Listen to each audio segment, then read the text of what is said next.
उत्तराखंड के उत्तरकाशी में बादल फटने से मची तबाही के बाद के मंजर ने हर किसी के रोंगटे खड़े कर दिए। अचानक आए भयंकर सैलाब में सेकंडों में सब कुछ तबाह हो गया। लोग अपनी जान बचाने की गुहार लगाते हुए चीखते चिल्लाते नजर आए और फिर अचानक कुछ मिनटों में सन्नाटा छा गया। इस खौफनाक मंजर का गवाह बने चश्मदीदों ने अब ऐसा खुलासा किया कि हर कोई सहम गया। नमस्कार, मैं हूं विवेक पाल और नवभारत टाइम्स पर आपका स्वागत है।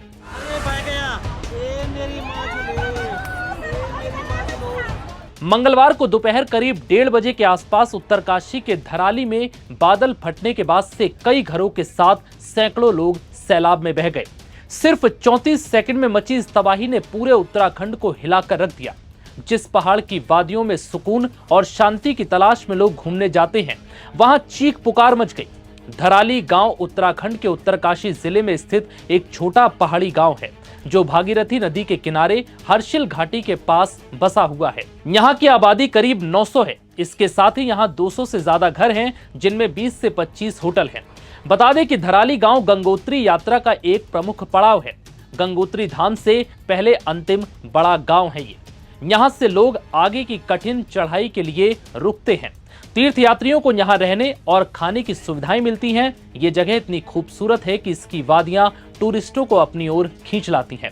लेकिन मंगलवार को अचानक यहाँ बादल फटने से मची तबाही ने हर किसी को डरा दिया। इस बीच कुछ चश्मदीदों ने इस घटना को लेकर आंखों देखा हाल बयां किया। अब ये बादल फटा तो कैसा मंजर था, सुनिए चश्मदीदों की जुबानी।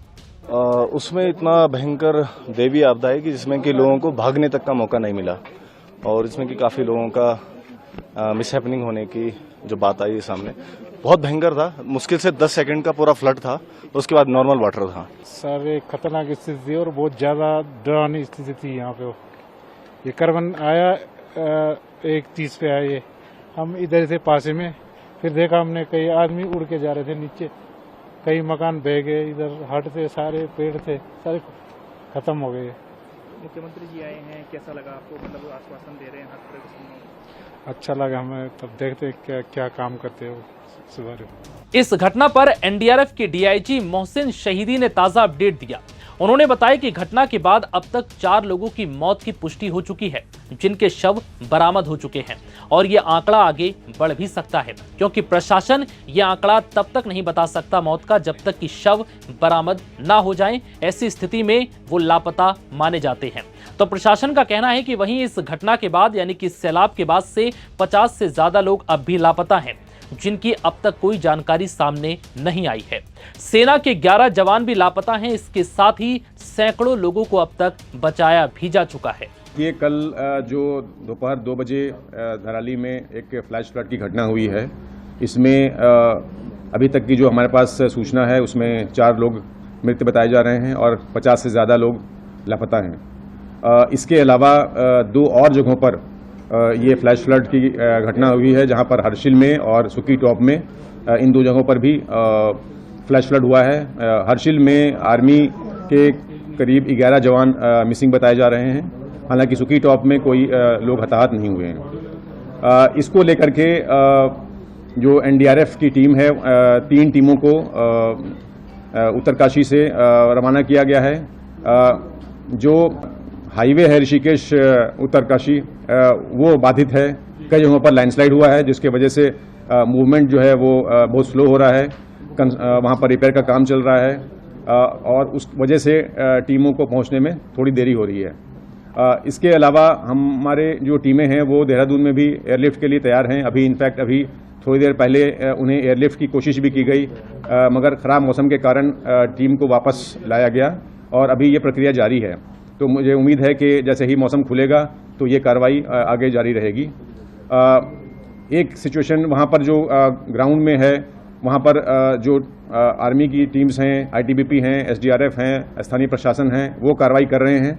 हमें जो सूचना मिली है उसमें तकरीबन 150 लोगों को सुरक्षित स्थानों पर पहुँचाया गया है और रिलीफ कैंप्स भी स्थापित किए जा रहे हैं।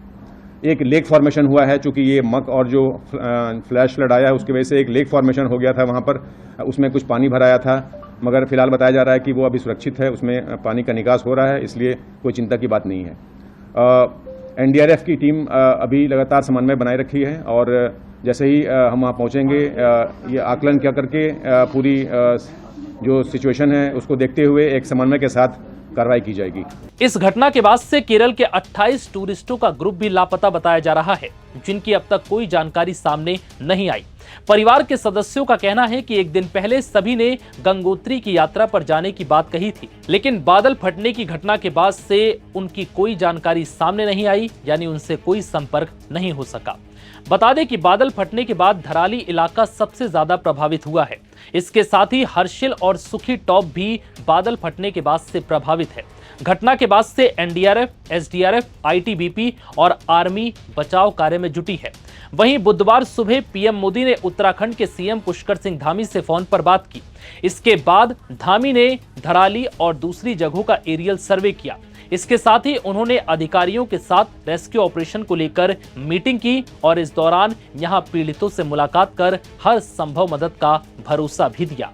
देखिए, पूरा धराली पूरी तरह से जो है आपदा की चपेट में आ गया और कल की घटना के बाद कई चरणों में वहाँ मलबा आया है। जैसा आज मैंने वहाँ पर जाकर जब सभी लोगों से मुलाकात करी, लोगों से बातचीत करी और घटना के बारे में जानकारी ली, तो उन्होंने बताया कि सबसे पहले आया, उसके बाद फिर आया, दोबारा 3, 4, 5, 6 बार जो है इस प्रकार से बार बार मलबा आया और वहाँ पर सभी कुछ आपदा की भेंट चढ़ गया।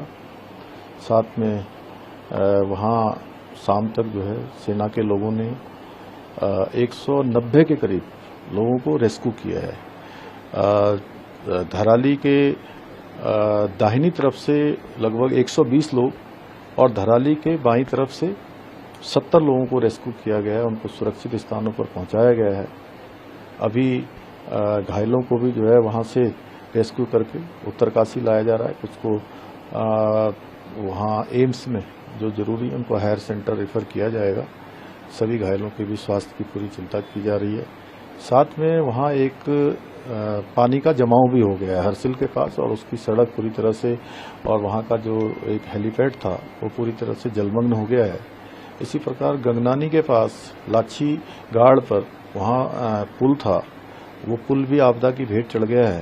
पूरा संपर्क मार्ग जगह जगह पर कई स्थानों पर पूरी तरह से भूस्खलन की चपेट में आ गया है। अभी बिजली और टेलीफोन ये मोबाइल चूँकि वहाँ पर रिस्टोर करना है, बिजली की सुविधा अभी नहीं पहुँच पाई है। सड़कों का काम होना है। सेना के साथ मिलके हम लोग इस पर पूरा प्लान कर रहे हैं। बीआरओ भी उस काम में लगाया है। हमारा आपदा प्रबंधन, पीडब्ल्यूडी डिपार्टमेंट, एनएच सभी मिलकर जल्दी से जल्दी करेंगे।